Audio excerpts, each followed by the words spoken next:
तो प्यारे बच्चों नमस्कार। तो जितने भी विद्यार्थी बिहार बोर्ड से कक्षा 8वीं की वार्षिक परीक्षा वर्तमान में देने जा रहे हैं तो देख सकते हैं मेरे पास 100% हिंदी का ओरिजिनल क्वेश्चन पेपर कक्षा 8वीं के विद्यार्थियों का आ चुका है। ठीक है, जिस तरह से मैं आपको मैथ का जो ना सेट ए सेट बी जो भी दिया था, ठीक है, उसी प्रकार जो ना यहाँ पर मेरे पास प्रश्न पत्र आ चुका है जो कि परीक्षा में जो ना 100% यानी कि 100% क्या बोलूँ 101% जो ना लड़ने का पूरा गारंटी है। ठीक है, तो आप लोग जो पूरा का पूरा जो ना वीडियो देख लीजिए फटाफट जल्दी से और पूरे की पूरी तैयारी कर लीजिए अपने परीक्षा का। ठीक है, क्योंकि यही आपका ओरिजिनल प्रश्न पत्र है, क्योंकि आप जानते हैं कि इस चैनल के माध्यम से कोई भी फेक वगैरह नहीं दिया जाते। ठीक है, तो चलिए प्यारे बच्चों हम स्टार्ट करते हैं और लास्ट में ये बताएंगे कि एग्जाम का जो क्वेश्चन पेपर कैसे डाउनलोड कर सकते हैं, कहाँ से डाउनलोड कर सकते हैं, उसके लिए जो लिंक बनाया गया वो कहाँ से देख सकते हैं। ठीक है, और किस प्रकार डाउनलोड कर सकते हैं, सभी प्रक्रिया मैं आपको बताऊंगा। ठीक है, तो आप लोग जो है चैनल को सब्सक्राइब करके बेल आइकन जरूर दबा लीजिएगा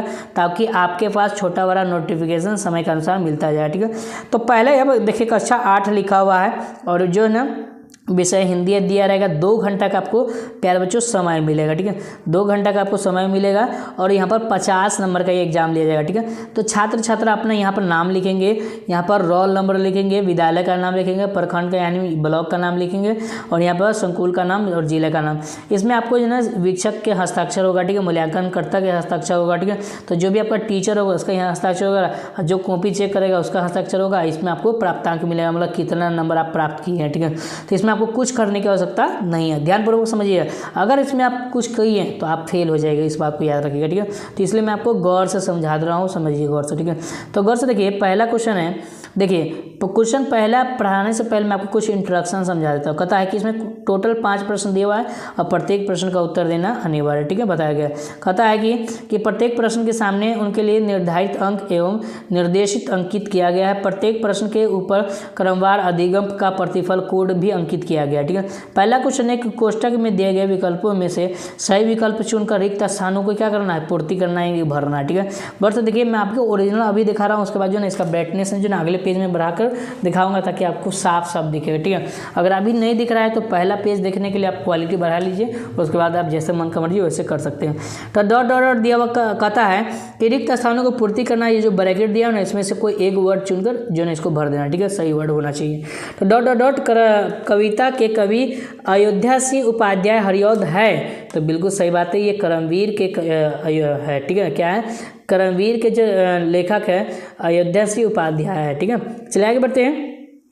2 नंबर प्रश्न है कि फणीश्वर नाथ रेणु की ठेस कहानी में डॉट डॉट की लोक संस्कृति का प्रभावी वर्णन है, तो मिथिलांचल का वर्णन है। किसका वर्णन है, मिथिलांचल का। ठीक है, 3 नंबर प्रश्न है कि सुदामा चरित्र के रचनाकार नरोत्तम दास है, तो बिल्कुल सही बात है, नरोत्तम दास है। ठीक है, आगे बढ़ते हैं। यहाँ पर घ में दिया हुआ है कि कर्पूरी ठाकुर का जन्म समस्तीपुर के निकट पितौझिया गांव नामक में डॉट डॉट डॉट कब हुआ था। तो देखिए यहाँ पे जो भी ऑप्शन दिया हुआ ना ये बिल्कुल गलत दिया हुआ ऑप्शन। ठीक है, इसका ये जो आंसर सही होगा, ठीक है, 24 जनवरी 1924 होगा। 24 जनवरी 1924 हो जाएगा। ठीक है, याद रखिएगा इसका राइट आंसर। ठीक है, यहाँ पर मैंने लिख दिया हूँ। ठीक है, आगे बढ़ते हैं। गौर से देखिए कहता है कि विचारों की पूर्णता को प्रकट करने वाले शब्द को डॉट डॉट डॉट क्या कहते हैं। तो प्यारे बच्चों आप जानते हैं ना कि वाक्य कहते हैं। क्या कहते हैं, वाक्य। तो आप लोग अगर चैनल पर नए हैं तो प्लीज़ चैनल को सब्सक्राइब कर लीजिए। ठीक है, बहुत रिक्वेस्ट कर रहे हैं। ठीक है, क्योंकि आपके लिए मैं मेहनत कर रहा हूँ। ठीक है, तो आप लोग नहीं सपोर्ट कीजिएगा तो कैसे होगा। ठीक है, एक एक करके जो सभी विद्यार्थी वीडियो को लाइक करके चैनल को सब्सक्राइब कर लिए। ठीक है, सब्सक्राइब करने में कोई भी कंजूसी नहीं होना चाहिए। इस वीडियो में कम से कम जो ना लगभग जो ना तो 3 के लाइक हो जाना चाहिए। ठीक है, लगभग 3 के लाइक हो जाना चाहिए। ठीक है, चलिए आगे बढ़ते। कहता है कि दिए गए कथन के सही के लिए सही का चिन्ह लगा दीजिए और गलत के लिए जो ना गलत का चिन्ह लगा दीजिए। ठीक है, तो पहला क्वेश्चन है कि हुंडरू का जल प्रपात पाठ की विधा डायरी है, तो बिल्कुल सही बात है कि इसका जो हुंडरू का जल प्रपात जो है ना उसके पाठ की विधा क्या है, ये डायरी है, तो ये बिल्कुल सही बात है। ठीक है, यहाँ पर लिखा यह है। ठीक है, इस तरह से चिन्ह लगा देंगे। ठीक है, दूसरा क्वेश्चन है, अगला क्वेश्चन है कि गौर से देखिए कि हरिभद्र मेरे प्रथम आचार्य कुलपति थे, तो बिल्कुल गलत है। ठीक है, आगे बढ़ते हैं। कहता है मुक्त काशी होटल का मालिक कसारा नहीं था, तो बिल्कुल सही बात है। ठीक है, तो उसके बाद दीनबंधु निराला मुक्त हस्त दोस्त परस्त थे, तो बिल्कुल सही बात है। ठीक है, अगला क्वेश्चन है कि वसुधा का पर्यायवाची आकाश होता है, तो ये गलत बात है। ठीक है, ये नहीं होता है। ठीक है, आगे बढ़ते हैं। तीनों प्रश्न देखिए प्यारे बच्चों, कहता है कि स्तंभ अ मिलान कीजिए स्तंभ ब से, मतलब स्तंभ अ को स्तंभ ब से क्या करना है, मिला देना। ठीक है, तो पहला जो हमारा आंसर होगा प्रेमचंद्र, तो प्रेमचंद्र का जो आंसर होगा वो क्या होगा, तो कथा सम्राट हो जाएगा। ठीक है, तो एक का क्या हो जाएगा, क का हो जाएगा 4। ठीक है, क का 4। ठीक है, उसके बाद दूसरा है विद्यापति, इसका आंसर हो जाएगा तीसरा नंबर। ठीक है, मैथिली कोकिल। ठीक है, तो यहाँ पर ख का जो होगा वो हो जाएगा 3। ठीक है, इस तरह से लिख लीजिए। ठीक है, मैं आपको बता रहा हूँ। उसके बाद जो है दूसरा है ग में कि भाववाचक कौन है, तो सजावट है, तो इसका हो जाएगा ग का 2। ठीक है, चलिए आगे बढ़ते हैं। कहता है द्विगु समास कौन है, तो पंचावटी। ठीक है, तो यहाँ पर जो है घ का हो जाएगा वो क्या हो जाएगा, तो 5 हो जाएगा। ठीक है, उसके बाद आगे बढ़ रहे हैं। देखिए और अंगा जो बचा हुआ, ठीक है, तो अंगा का क्या होगा, तो अंगा का हो जाएगा वो वीरांगना हो जाएगा। ठीक है, इस तरह से मर्दानी का वीरांगना। ठीक है, तो प्यारे बच्चों आगे बढ़ते हैं। देखिए गौर से देखिए, कहता है कि लघुत्तरीय प्रश्न लगभग 50 शब्दों में उत्तर दीजिए, मतलब एक लघुत्तरीय प्रश्न दिया हुआ। ठीक है, इसमें 50 शब्दों में आपको क्या करना, उत्तर देना। ठीक है, कहता है कि विक्रमशिला नामकरण के संदर्भ में प्रचलित जन श्रुति क्या है। ठीक है, ये इसके बारे में लिखिए, और नहीं तो इसको छोड़ दीजिए, तो इसके बारे में लिखिए, तो दोनों में से कोई एक के लिखना है, इस बात को याद रखिएगा। ठीक है, तो यहाँ पर मैंने क्या किया हूँ कि अथवा का लिखा हूँ संजू वाला। ठीक है, संजू को डायरी लिखने की प्रेरणा किससे मिली, तो हम पढ़ेंगे कि संजू को डायरी लिखने की प्रेरणा महात्मा गांधी की आत्मकथा सत्य के प्रयोग से मिली। उन्होंने अपने जीवन के महत्वपूर्ण क्षणों और अनुभवों को डायरी में लिखा था, जिसमें प्रभावित होकर संजू ने भी डायरी लिखना शुरू कर दिया। ठीक है, इस तरह से हमारा आंसर हो जाए। ठीक है,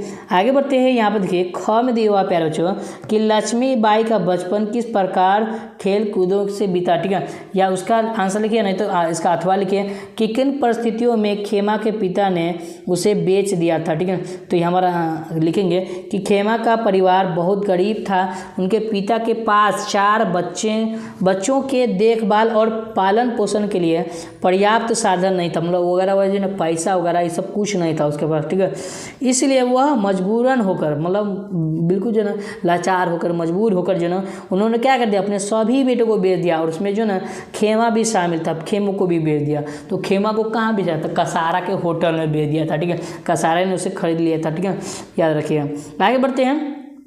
अगला क्वेश्चन है 5 नंबर है कि दीर्घोत्तरीय प्रश्न लगभग 100 शब्दों में दीजिए। ठीक है, कहता है मौको कहाँ ढूंढे बंदे मैं तो तेरे पास में, कविता का भाव स्पष्ट करें। ठीक है, या तो ये लिखिए, नहीं तो इसका अथवा लिखिए कर्पूरी ठाकुर के बारे में। तो मैंने कर्पूरी ठाकुर के बारे में लिखना है क्योंकि बहुत अच्छा जवाब दिया हुआ। ठीक है, कर्पूरी ठाकुर को कौन कौन सा कार्य करने में आनंद मिलता था। ठीक है, तो हम लिखेंगे कर्पूरी ठाकुर को चारावाह करना, ग्रामीण गीत गाना, डफली बजाना और गरीबों और पीड़ितों की सेवा करना, मतलब जो लोग लाचार है, जो लोग गरीब है, जो बीमार है, उनका जो सेवा करना बहुत पसंद था। इन गतिविधियों से उन्हें आनंदित मिलता था। क्या मिलता था, आनंद मिलता था। ठीक है प्यारे बच्चों, तो इस तरह से प्यारे बच्चों मैंने आपको पूरा का पूरा जो ना 5 में 5 करार दिया प्यारे बच्चों। 101% यही प्रश्न पत्र आपको परीक्षा में देखने को मिलेगा। ठीक है, जो आपका परीक्षा होने वाला है 17 मार्च को, यही देखने को मिलेगा। ठीक है, तो दोस्तों यदि आपको वीडियो पसंद आए तो वीडियो को लाइक कर देगा, और चैनल पर नए तो चैनल को सब्सक्राइब कर लीजिएगा। ठीक है, और अभी से ही तैयारी कर लीजिए ताकि जो ना आपको जो है परीक्षा में बेहतर अंक ला पाए। ठीक है, एक एक वर्ड याद हो जाए। ठीक है, तो चलिए हम आपको डाउनलोड करना सिखाएंगे कि क्वेश्चन पेपर कैसे डाउनलोड कर सकते हैं, ओरिजिनल, वो भी ओरिजिनल, और किस प्रकार मिलेगा, ये कब मिलेगा, वो सभी बताएंगे। ठीक है, तो प्यारे बच्चों सबसे पहले आपको गूगल में आना है। जो मैं आपको तरीका बता रहा हूँ पूरा प्रोसेस समझिएगा, तभी जाकर आप क्वेश्चन पेपर डाउनलोड कर सकते हैं। ठीक है, सर्च कीजिएगा pointofstudy.stm.com, पहला वेबसाइट देखने को मिलेगा। ठीक है, और देखिए गौर से लिखा हुआ है कि पॉइंट ऑफ स्टडी STM। ठीक है, पहला आपको वेबसाइट देखने को मिल रहा है पॉइंट ऑफ स्टडी STM का। ठीक है, इस पर आपको क्लिक करना। ठीक है, जैसे इस पर क्लिक करेंगे तो इस तरह का इंटरफेस देखने को मिल जाए। नीचे बढ़ेंगे, सभी जानकारी बताई गई, सभी जानकारी आपको पढ़ लेना है। जैसे आप नीचे इस तरह से बढ़िएगा ना प्यारे बच्चों, तो यहाँ पर गौर से देखिए लिखा हुआ BSB अपडेट में आइएगा, ठीक है। और यहीं पे लिखा रहेगा कि बिहार बोर्ड कक्षा 5वीं 6वीं 7वीं 8वीं का ओरिजिनल प्रश्न पत्र यहीं से डाउनलोड करें। तो यहाँ पर आपको क्लिक करना, ठीक है। जैसे इस पर क्लिक करेंगे तो प्यारे बच्चों गौर से देखिए, आपको नीचे एक तरह का इंटरफेस देखने को मिल जाएगा। नीचे बढ़िएगा, सभी जानकारी खुल जाएगा, ठीक है। और थोड़ा सा नीचे आइएगा, ठीक है, तो सबका सेक्शन बनाया गया है। जैसे 5 वाले विद्यार्थी का यहाँ पर सेक्शन बनाया गया है। उससे नीचे बढ़ेंगे तो 6ठी वाले विद्यार्थी का आ जाएगा, ठीक है। देखिए 6ठी वाले विद्यार्थी का बताया गया, ठीक है। उसके बाद जो ना उससे नीचे बढ़ेंगे तो देखिए 7वीं वाले विद्यार्थी का आ जाएगा, ठीक है। इस तरह से देख सकते हैं, ठीक है। ये 7वीं का हो गया। उससे नीचे बढ़ेंगे तो ये 8वीं वाले विद्यार्थी का हो जाएगा, ठीक है। तो 8वीं वाले विद्यार्थी यहाँ पर हिंदी लिखा हुआ है, इस पर क्लिक कीजिएगा। जैसे इस पर क्लिक कीजिएगा तो एक और पोस्ट खुलेगा, गौर से देखिए, एक और पोस्ट खुलेगा, ठीक है। और जिसमें क्वेश्चन पेपर डाउनलोड करने का लिंक दिया होगा, ठीक है। गौर से देखिए, यही में आपको ना क्वेश्चन पेपर डाउनलोड करने का लिंक दिया है, गौर से देखिए। और थोड़ा सा नीचे बढ़िएगा, ठीक है। तो देखिए यहाँ पर जो ना आपको ना सभी सब्जेक्ट मिल जाएगा 8वां का, और यहीं पे लिखा रहेगा हिंदी, और उसके सामने लिखा हुआ है डाउनलोड, ठीक है। तो डाउनलोड पर जैसे क्लिक कीजिएगा तो डाउनलोड कर लीजिएगा। ये मैं आपको लगभग 8 बजे से लेकर 9 बजे के करीब में मैं डाल दूंगा, वहाँ से जाकर डाउनलोड कर सकते हैं, ठीक है। तो यहाँ से आकर देखते रहिएगा, डाउनलोड का लिंक मैं दूंगा, ठीक है। फिर मिलते हैं नेक्स्ट वीडियो में, तब सबको धन्यवाद।